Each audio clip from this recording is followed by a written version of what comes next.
Hi, I'm Brent Johnson, and today we're in Chicago, Illinois. We've come to the Church of St. John Cantius. With me is Corrado Cavalli, the organist here, and this is a remarkable Casavant organ. Corrado, tell me about this instrument, please. So this instrument was built originally in 1926, and it was placed in the St. James Methodist Church in the south side of Chicago.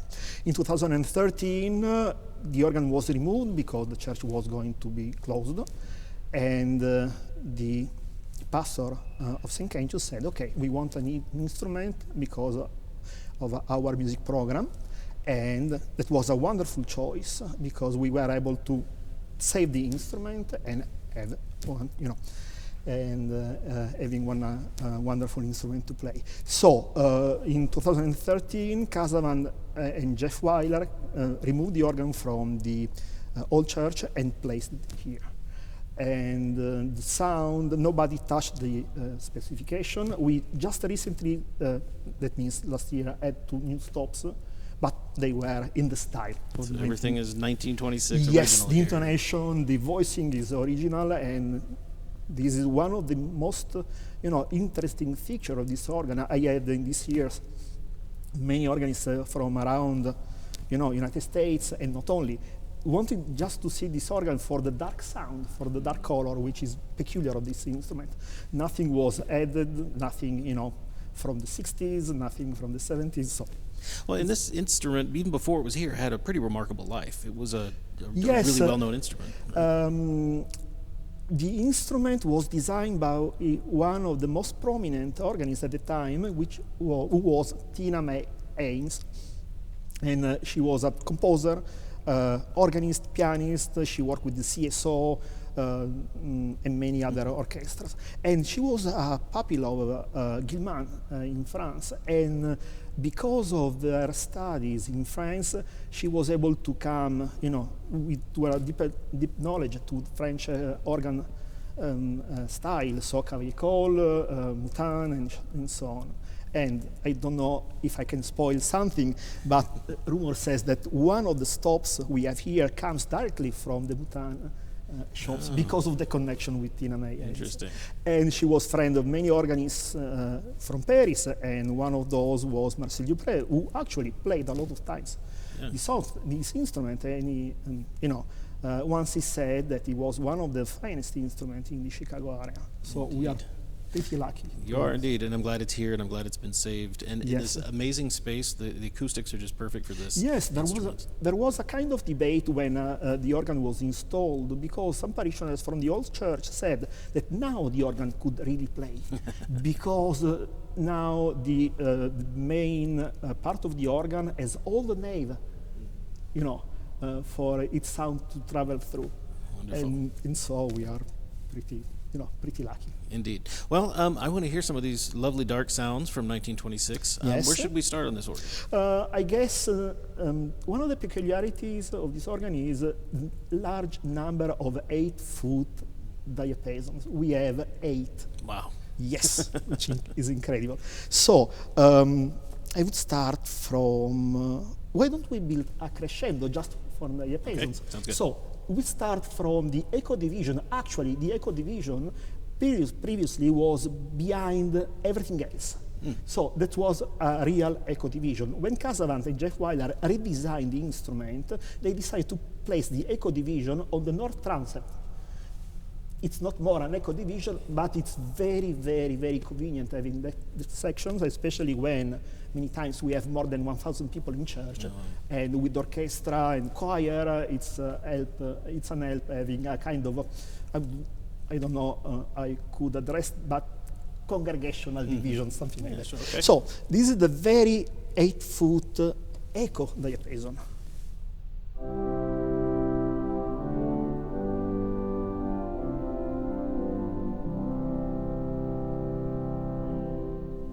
Going to progressing in a crescendo order, we have the second diapason of the swell.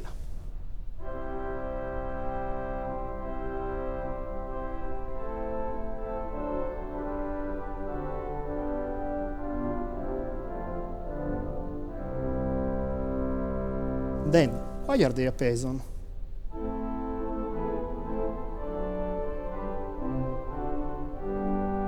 Second diapason of the great.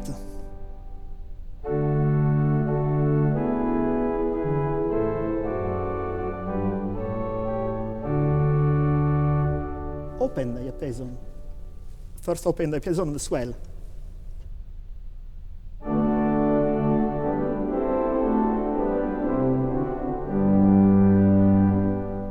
First open diapason of the great.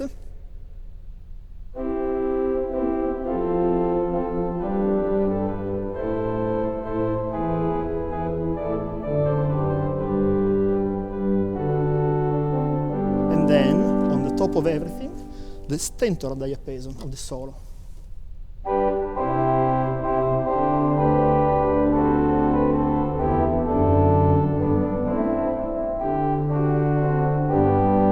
If we combine all the diapasons together, we have a pretty loud sound.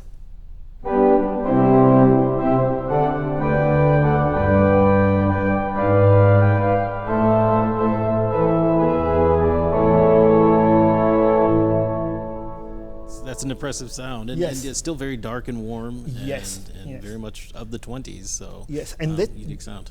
this sound is very convenient, especially when you play in transcriptions, Lamar transcriptions, or it gives a very orchestral sound, which is a wonderful thing. Okay. For this And instrument. let's start just with the great. Then we have some other 8-foot orchestral colors, as you said, Yes, too, in yes. this instrument. So let's hear some of those. Let's start from the great, and we have not so many stops, but we have really nice one. So we have the 2 diapason, 8-foot diapason, and a counterpart, a 16 double diapason. And if I combine the 3 of them, this is the very sound.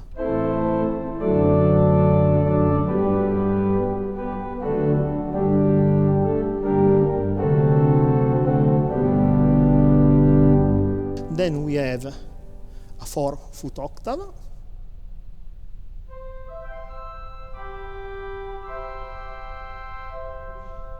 You can hear it's narrow in scale Yeah, compared very to the thinner. other. Yes, and there is a kind of these progressions. The progression is in size. So a very large 16, 2, I would say medium-sized 8-foot stops, and 1 narrow 4-foot.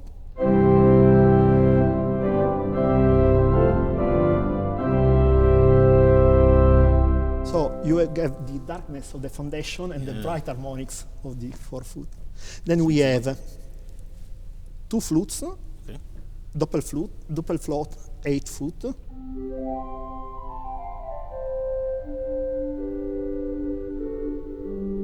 A wonderful harmonic flute.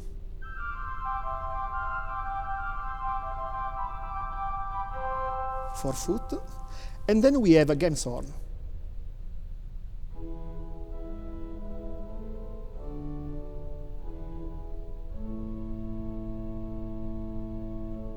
Yeah, very gentle. Yes, we have what is called mixture, which is actually it's not a mixture because you can definitely hear the 3rd.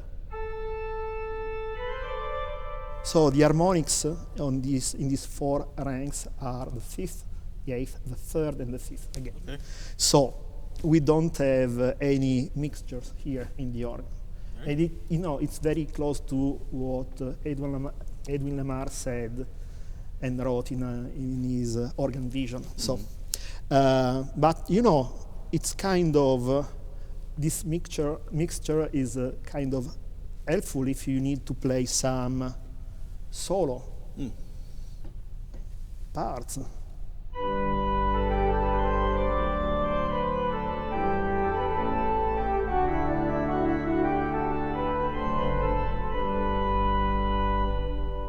Sort of gives you that cornet sound, Yes, cutting through yes. with that 3rd. And also, since we have 61 keys, but 73 pipes per each stop, even for the mixture, Really? if you carefully add the other 2 foot stops in the other keyboard, you can obtain a kind of nice mixture which allows you to play some Bach music. Okay. And then we have a German-style trumpet 8 foot.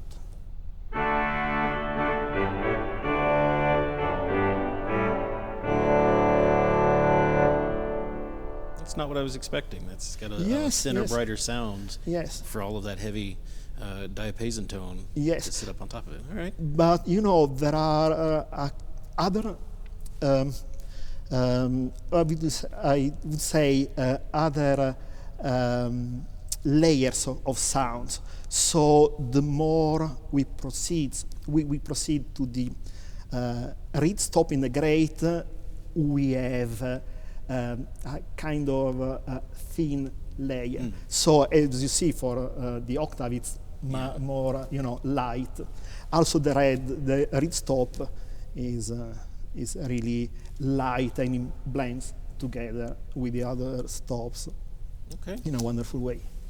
Well, let's hear a little bit of that. Just maybe the 8 and the 4 and the trumpet together. Sure.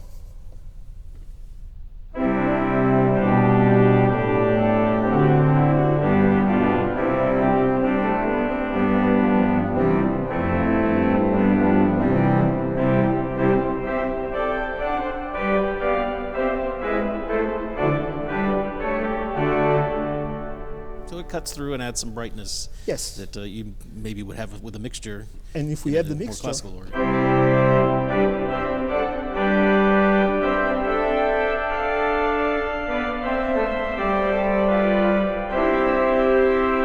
so it adds some harmonics. Adds a little more which- brightness to it. Yeah. Yes. Yeah. Okay. All right. Well, let's just step over to the choir division that's right next to it there, and tell me what we have Yes. there. We heard the open diapason in the choir. Yes, we have a bigger section in the choir, and we have many stops which have the 8 foot pitch. So we have the 8 foot diapason. We have a wonderful concert flute 8 foot.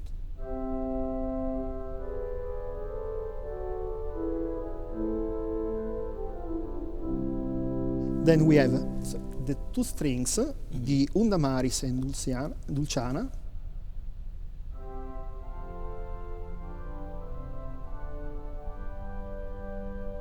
And the Unda Maris goes to C All the way number down. 1. Yes. Oh, lovely.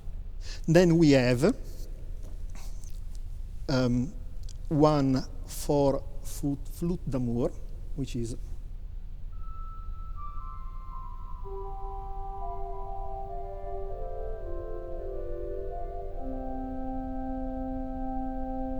very, very lovely, yeah. yes. And then we have the 2 and 2/3 Nazard,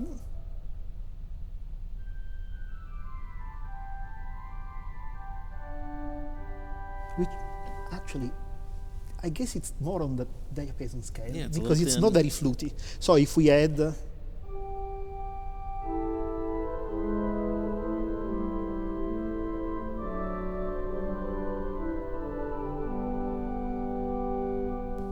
It it's works. not very fluty, Yeah, but it it's works not- really well there. And then we had the flageolet 2 feet,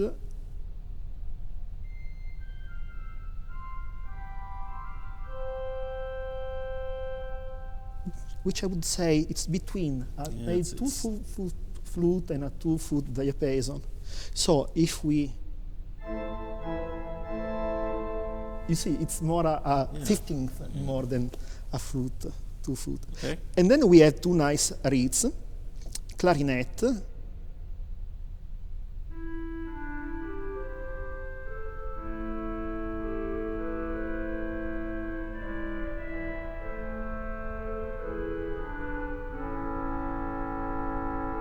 and it can be used as solo or also for choral parts, and the cor anglais, which sounds very, very French.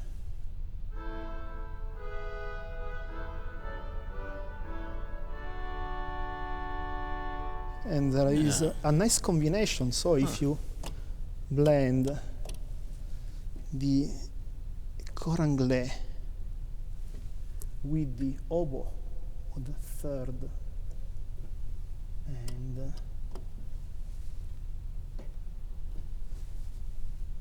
you obtain a kind of accordion effect. So if you need to play,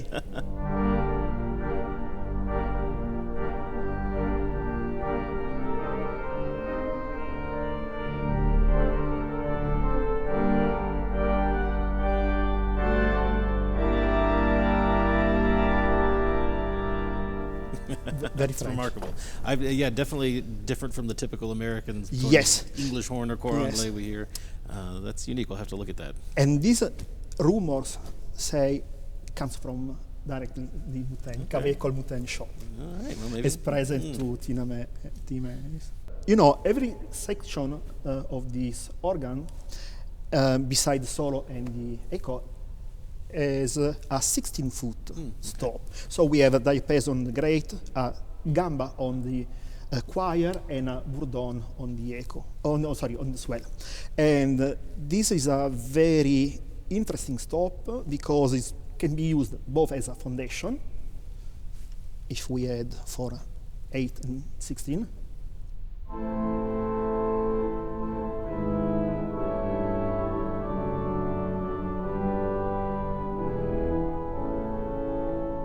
It can also be used as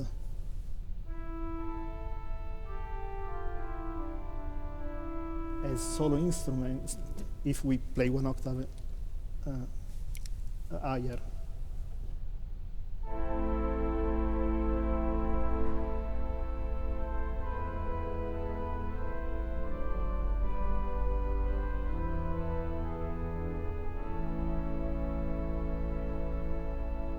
So it's And because that's 73 notes, you could just use a super coupler yes, to yes. make it an 8-foot stop. Wonderful. Unfortunately, because it wasn't probably the style, and because of technical problem, we don't have any unison off.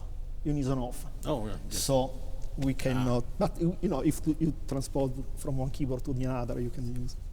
Okay. And then, if we finish this section, we have the solo, which has foundation stops, flute stop, and one wonderful tuba and two, string stops. Okay. So you heard the stentor diaphone, the gross flute. Sorry.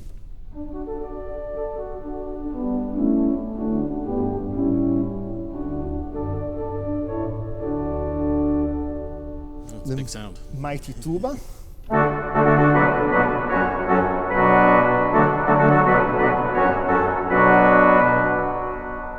The old section works at 12 inches of pressure. So, Okay. and then the very American style string section.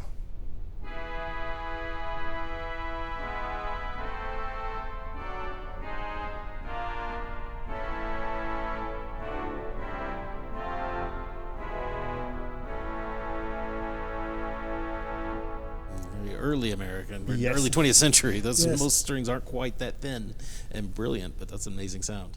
Sometimes when we have guest organists, one of two compared these strings to kind of Wurlitzer sound. I mean, so Okay. anyway,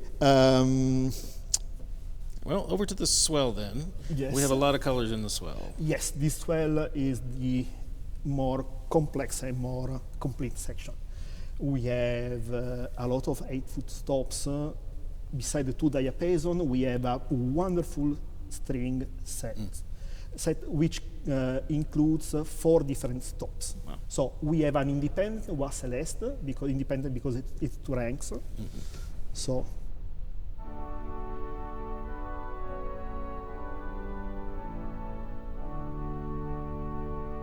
same thing, the second oscillating rank starts from F, Okay. so we can go Almost all the way down. yes. Yeah. Then we have a viola da gamba.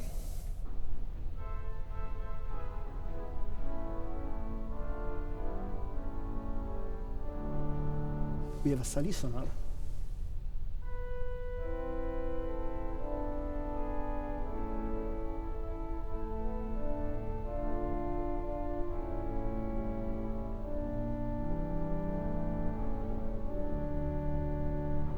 It's almost a diapason Yes. tone. It's fat enough string that it Yes, Almost gives you a third diapason there. yes, especially when you need to do a decrescendo, which is very, with this organ, is very common to do these kind of things, and you can decrease the intensity with.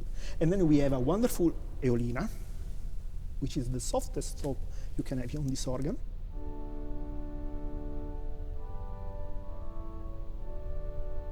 And if I close the box, you can barely hear the sound.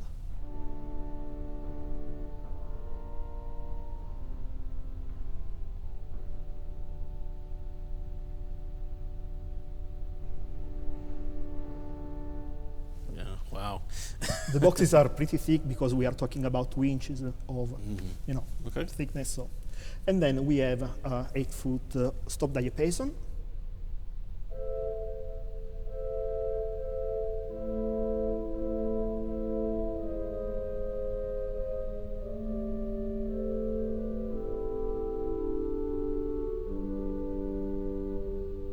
And then we have 2 4-foot stops, the flauto traverso,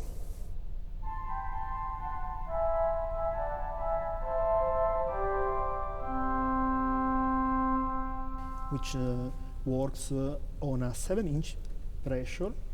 And there are several stops like the flauto traverso, the first diapason, and the cornopian and clarion, which are louder than the other stops because they work on a 7-inch pressure whenever the other work at 6. Oh, So. okay.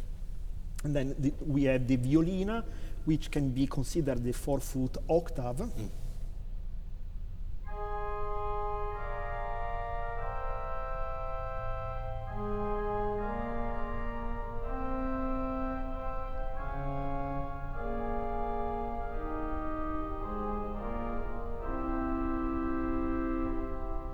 If we combine with the diapason second,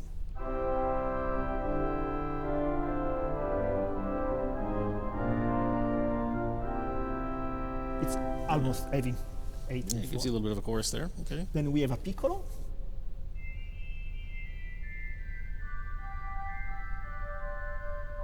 If we add the stop diapason.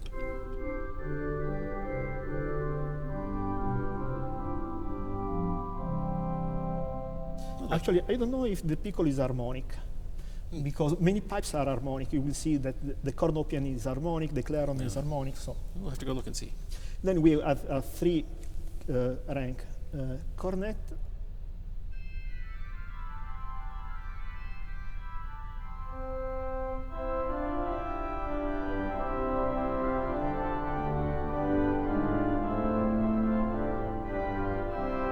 And if we compare the 2 cornets,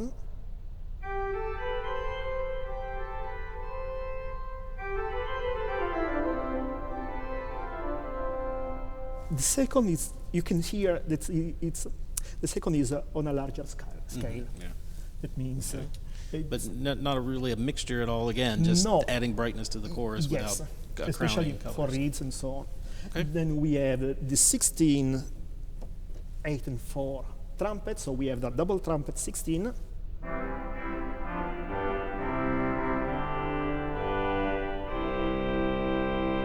Same thing, it's a wonderful stop which can put some gravitas to this section, but you can use also as a sweet trumpet the octave higher. It's a different 8-foot almost. We have a cornopian 8.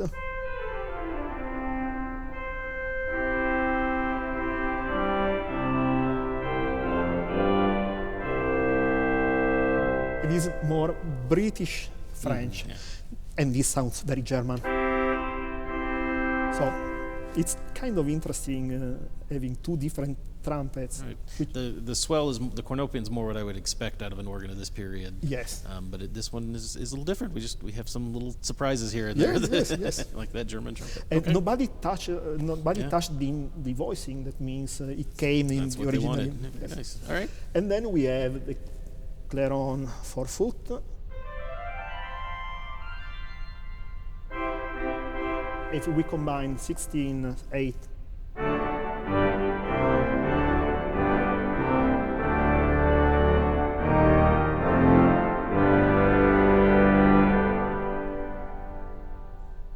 full sound there. Okay. Yes, we have, I forgot, we have a Bourdon 16.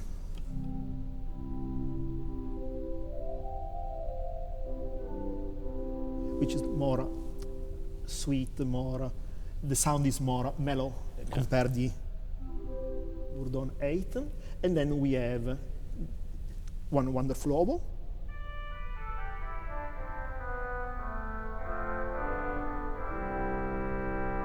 And we couldn't miss the wax umana.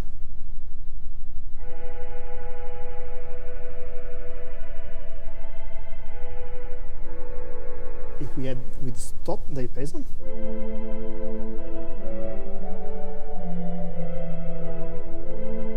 or if we love Virgil Fox,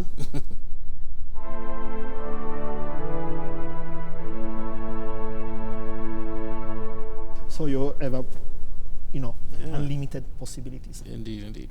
Okay. We have the Echo Division, which has Which, as you its said, own is down the nave. It's on the side of Yes, the yes. on an upper balcony down there. So. Yes, and it's an independent section because we had also the pedal stop. And as previously said, it's this section has its own diapason, flutes and reed. So we have the diapason that you have heard, the corde de nuit,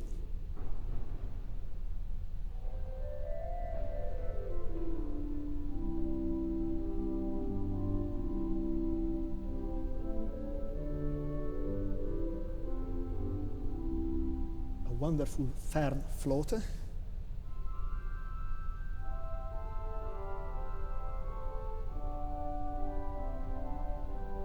If we combine the two together.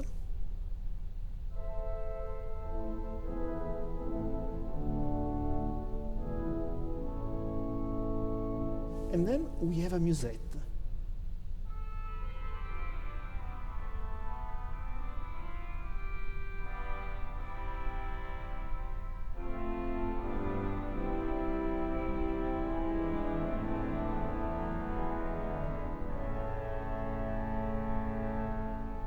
That's interesting because the musette sounds to me almost more like what I would expect a cor anglais to be in an organ of this period. Yes. So I wouldn't expect a musette, but it's lovely. Yes, and we are talking about stops which are almost 20 meters, 30 meters from the instrument.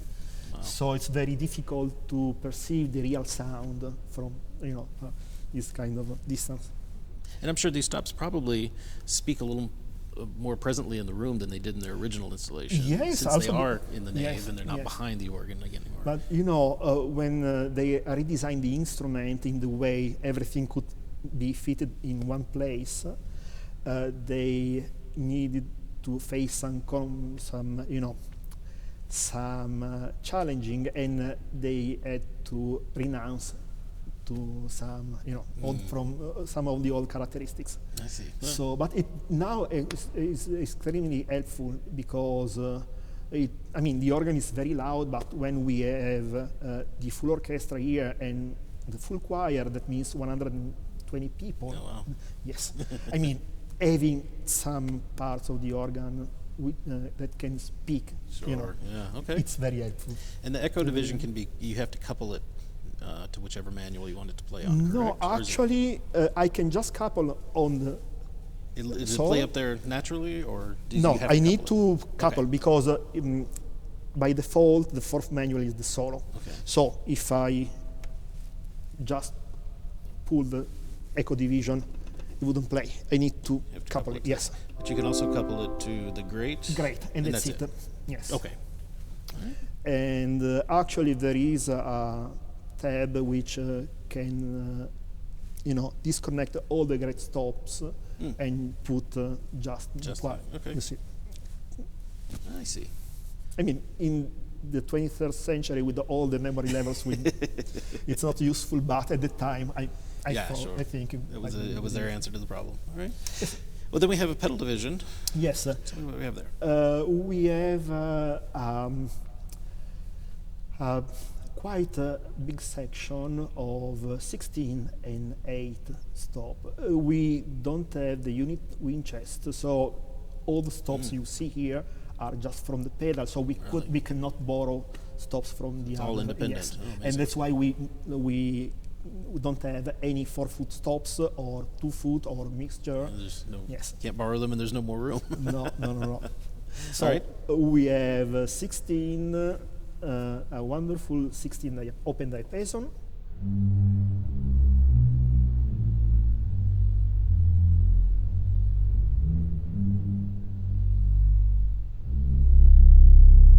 On the top of that, there's the flute, which actually is not a flute. It's marked as flute, but I guess it's in the French tradition to name the diapason as flute. So.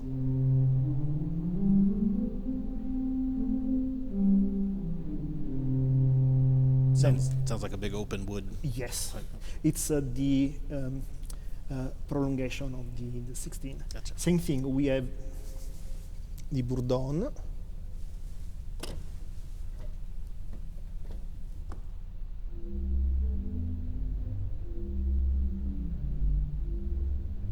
And its prolongation, which is the stop diapason.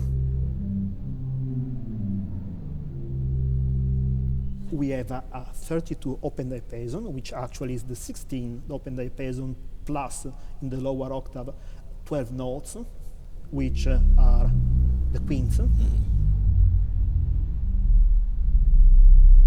Then we have a lovely cello.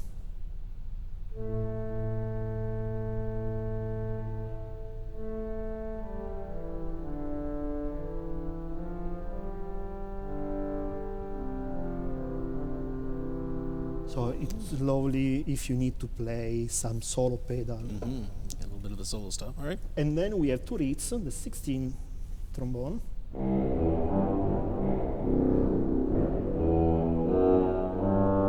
And the latest addition.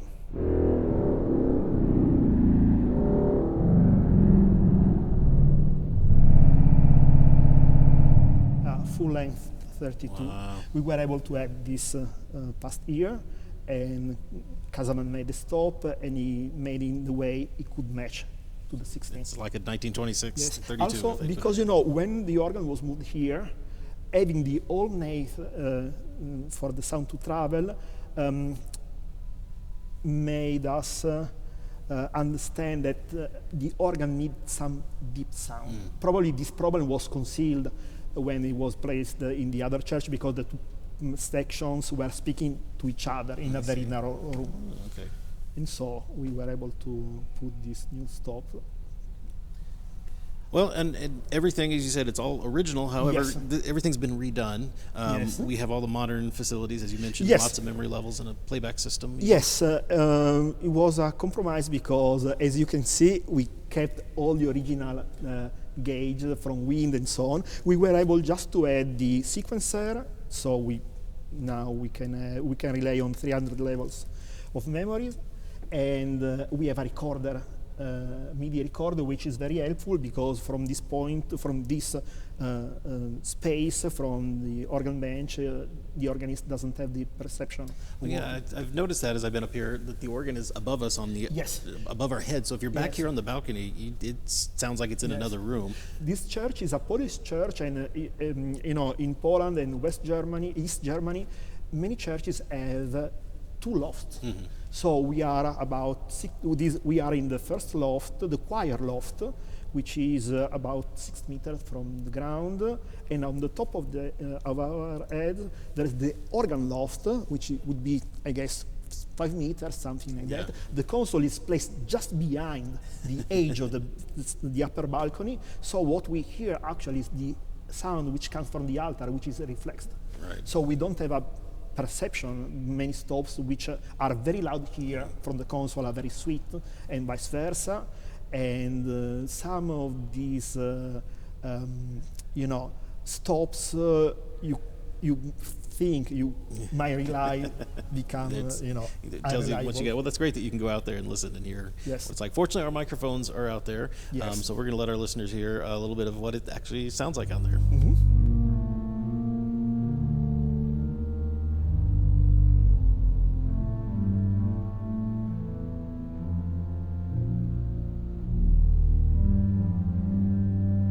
Getting up to the organ, we go through this office, which takes us to the stairs that go up to the upper balcony.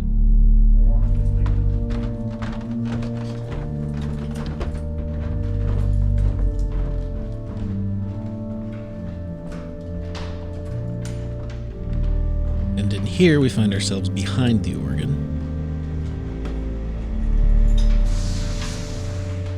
But first we're going to go back here behind the blower room.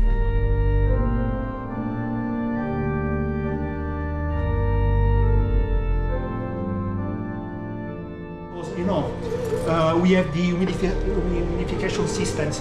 That means whenever this organ is switched off, it has a low number of cycles to push some humidified air inside the wind chest.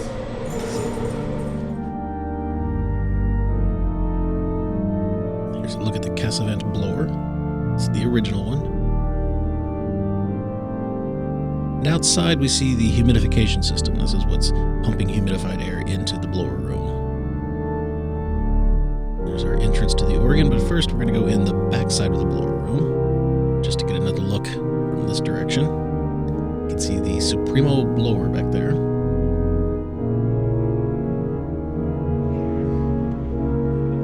Now we're stepping into the organ chamber.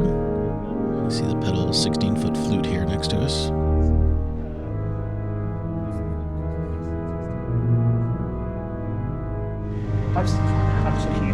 So you have 2 ranks of the bourdon, and behind there is the 12 notes of the 16 open diapason.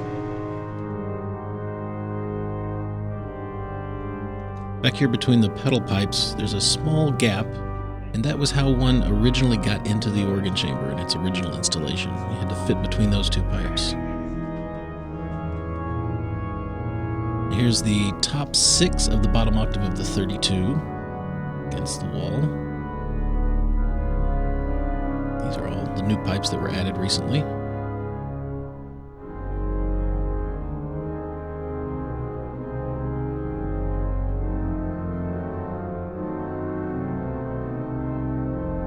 Then continuing past them through a tight little space here, we come up on the lower grate chest. The grate is divided between 2 levels. This first level has the 2nd diapason, the concert flute, the Gems horn, and the 4-foot octave. And then the grate continues up on the upper chest, so up the ladder we go, and here we are on that level.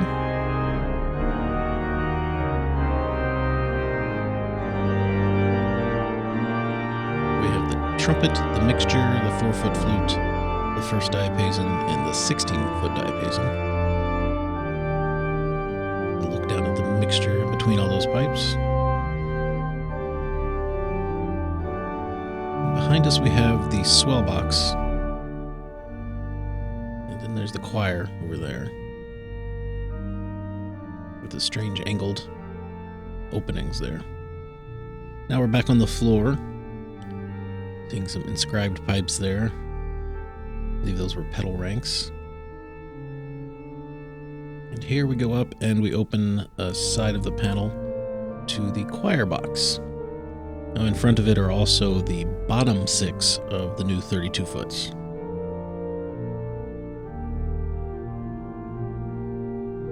Now we're looking inside the choir box and we see the reeds here first. And this is that cor anglais that may possibly be a French manufacturer.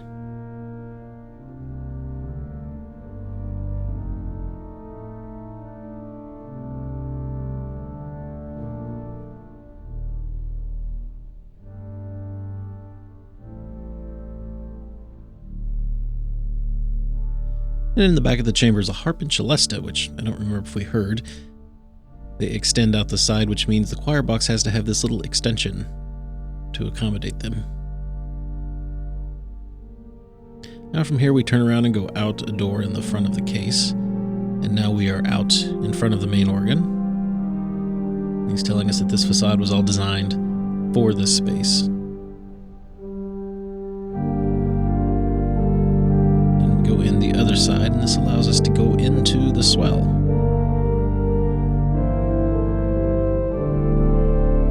Now here in the swell, we see the 2nd diapason in the back.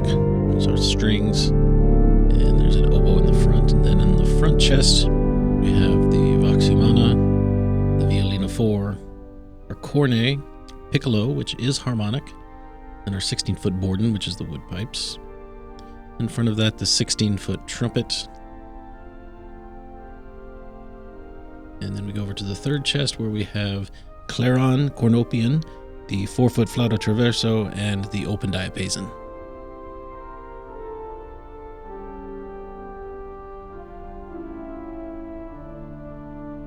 And now to get to the echo division, we go back out into the church. From here you can see the opposing balcony on the other side across from the organ where it's empty. We'll be going up to a similar space on this side. There's a door right here. We go up more stairs.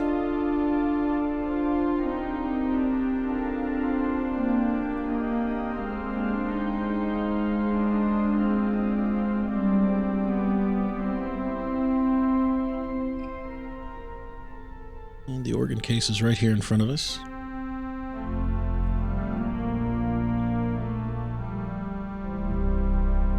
Go around to the back and the case opens up, and this is all very simple to get to. You can see the regulator and new wind lines that were added for the new 16-foot borden. The big pipes are on top. There's some behind the door, but looking in, we see first thing is that funny musette. We have our string and our flute. Some of our diapasons are offset. Over on this side we have the bottom of the diapason as well as the chimes hanging from the wall.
Corrado, thank you so much. This is an instrument I've known about for a long time. People have told me about it, so it's great to finally get to bring our cameras here and share it with people. I know you're always happy to share this instrument. Yes. So if you want to know more about it, there's information down in the description. There's a link to the church, and all of the music. This is a very busy musical church. Yes, I guess we run one of the biggest music programs in the nation, and I'm saying this because we won a competition actually in 2016. We have one orchestra, 6 choirs, so we perform from the very early music like Renaissance or late medieval like Dufay till modern music. We perform music with orchestra, so we perform the all Mozart's work for all Mozart liturgical work during masses, because our primary goal is having the music for our liturgy, and it's quite a busy. Well, It is. Well, thank you so much for giving us some time today during this very busy season. I know you have a lot coming up. Like I said, there's information down in the description, including specification of the organ if you'd like to see more about it, and links to the church. While you're down there, please give us a thumbs up if you like this video, and make sure you're subscribed to our channel because we have some more little surprises from Chicago coming out. But to get that, you'll need to subscribe and click the bell to get notifications. Until those videos are out, though, remember you can find streaming classical organ music on our 3 streaming stations: OrganLive.com, Positively Baroque, and The Organ Experience. Thank you again, Corrado. This has been a wonderful trip here to see this, and I'm glad we'll get to share it. Until next time, I'm Brent Johnson. Thank you for watching.